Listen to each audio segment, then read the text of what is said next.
내 연금을 크게 키울 수 있는 3가지 투자 원칙. 심경민. 입사 후 1년이 지나면 회사 제도에 따라 DB나 DC형 퇴직연금에 가입하게 됩니다.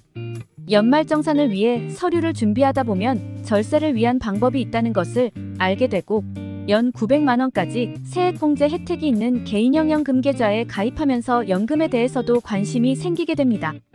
그러면서 자연스럽게 DC 제도나 개인형 연금 계좌에 매년 적립되는 연금을 어떻게 투자할까 고민이 생기게 됩니다. 대부분 예금 형태의 안정적인 상품을 선택하는 경우가 많은데 물가 상승률을 생각할 때 원금을 지키는 것이지 내 진짜 노후 자금, 즉 구매력을 지키는 방법이 아닐 수도 있습니다. 투자의 재원이 피 같은 노후 자금인데 손실이 나면 큰일이니 지켜야 한다고 생각하는 사람이 많습니다. 물론 예금과 적금은 원리금 보장형 상품인데다 예금자 보호가 되어 안심이 되지만 안전하기 때문에 만족할 만한 수익률을 제공하지는 않습니다. 예를 들어보겠습니다. 붕어빵 1개가 400원이면 만원으로 25개를 살 수 있습니다. 이 만원을 미래를 위해 연 4% 금리를 주는 5년 만기 예금에 넣었다고 가정해 보겠습니다. 원금과 이자를 합쳐 12,000원이 되겠지만 붕어빵이 500원으로 오른다면 붕어빵은 24개만 구매가 가능하게 됩니다. 스스로는 저축하며 돈을 모았음에도 내 구매력은 붕어빵 1개만큼 없어진 셈입니다.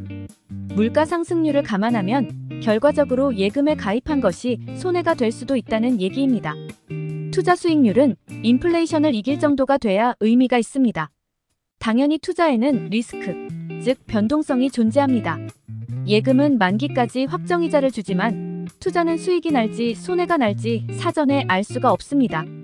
그래서 예민한 투자자들을 불안하게 하기도 합니다. 내가 만약 과거 방영된 드라마 재벌집 막내 아들의 주인공 진도준이라면 얼마나 좋겠습니까? 하지만 분당의 땅을 몇만 평씩 미리 사들이거나 아마존 주식을 상장하기도 전에 사는 등 모든 투자에서 엄청난 성공을 거두는 것은 TV에서나 나올 법한 일입니다. 좋은 상품을 쌀 때 사서 비쌀 때 파는 것은 매우 어려운 일입니다. 그래도 20년에서 30년에 달하는 긴 투자 기간 동안 붙잡으면 흔들리지 않고 원하는 노후에 가까이 닿을 수 있는 몇 가지 원칙을 소개하고자 합니다. 첫 번째, 투자 기간이 길수록 투자는 편안해집니다. 장기 투자의 힘. 일반적으로 투자 계획을 세울 때 가장 먼저 고려하는 것이 투자 기간입니다. 내일 모레 당장 써야 할 돈을 위험하게 투자할 수는 없습니다. 하지만 연금은 사회초년생인 지금부터 모아 은퇴 후 활용자금이라는 것을 생각하면 20년에서 30년 이상 투자가 가능합니다. 변동성이 큰 자산의 경우에도 장기로 투자할 수 있다면 변동성을 크게 낮출 수 있습니다. 다음의 사례를 살펴보겠습니다. 미국의 대표 기업들을 모아놓은 주식지수 S&P 500의 1980년부터 2023년 12월 19일까지 약 43년간의 일별 종가 데이터 분석 자료입니다. 이 데이터에 따르면 1년 투자 시 운이 좋으면 70% 이상의 고수익도 가능하지만 최악의 상황에서는 50%에 가까운 손실을 볼 수도 있습니다. 매우 큰 변동성입니다. 하지만 투자 기간을 15년으로 늘릴 경우 평균적으로는 연 8% 정도의 수익률을 기대할 수 있고 최악의 타이밍에 들어가도 손실이 나지 않습니다. 투자 기간이 길어질수록 수익률이 줄어드는 폭은 감소하지만 최소 수익률은 상승합니다. 여기에 2% 수준의 배당까지 감안하면 평균 수익률은 약 10%입니다. 장기 투자의 힘이 가장 빛을 발할 수 있는 영역이 바로 연금 투자입니다. 두 번째, 투자 자산을 나누면 위험도 낮아집니다. 분산 투자의 매력. 두 번째 방법은 다양한 자산에 배분하는 방법입니다. 모든 자산의 움직이는 방향과 정도는 조금씩 다르기 때문에 투자 자산을 다양하게 나누면 손실 위험을 줄이는 효과가 있습니다. 미국의 투자가 게리 브린스는 1986년 포트폴리오 성과의 결정 요소라는 짧은 논문에서 자산 배분이 포트폴리오의 성과를 90% 이상 설명한다고 주장했습니다. 결국 수익률을 결정하는 것은 자산 배분 비율이라는 말입니다. 이후 수많은 갑론을박이 있었지만 이제는 많은 전문가에 의해 믿을 만한 논리로 받아들여지고 있습니다. 논문에 따르면 상품 선택이나 매매 타이밍 효과는 5%도 되지 않는 미미한 영향을 주었습니다. 뛰어난 촉으로 종목을 잘 고르거나 단기 매매를 하기보다는 전체 계좌를 어떤 자산들로 배분해 채워 넣는가라는 의사결정이 근본적인 수익률을 결정하는 요인이었다는 이야기입니다. 세 번째, 시간이란 자원도 적절히 배분하세요. 시간 분산의 효과. 우리가 매매 타이밍을 항상 맞출 수 있다면 사실 아무것도 걱정할 필요가 없습니다. 하지만 이는 불가능에 가깝습니다. 미래를 모른다는 한계를 인정한다면 투자하는 자산뿐 아니라 시간을 분산하는 방법도 위험을 줄이는 또 하나의 좋은 무기가 됩니다. DC형 퇴직연금의 경우 1년에 1회 이상 임금 총액의 12분의 1 이상이 내 퇴직연금 계좌에 자동으로 적립됩니다. 많은 회사가 월 1회 납입해주는 방식을 택하기 때문에 아무런 투자 지시를 하지 않거나 원리금 보장형 상품에 방치하지 않는 이상 자연스럽게 투자 시기가 분산됩니다.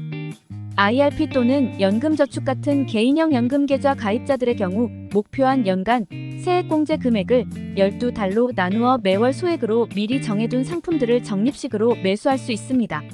목돈으로 한 번에 투자할 경우 가격이 떨어졌다 다시 제자리가 되었을 때 본전입니다. 하지만 중간중간 가격이 떨어졌을 때도 소액으로 꾸준히 매수했다면 평균 단가가 낮아져 가격이 원래대로 회복했을 때는 오히려 수익을 얻게 됩니다. 물론 반대의 경우도 존재할 수 있지만 적립식 투자는 움직이는 자산 가격의 변동성을 줄여줍니다. 연금 투자를 하기로 마음먹은 2030이라면 자신의 투자 성향에 대해 고민을 한 후 나에게 맞는 투자 비율을 결정하면 됩니다. 최적의 자산 배분 비율이란 사람마다 다릅니다.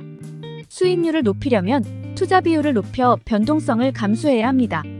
너무 높은 변동성이 부담이 된다면 투자 비율을 낮추는 것이 적합할 것입니다. 그 다음은 어떤 상품을 선택할 것인가 하는 문제입니다.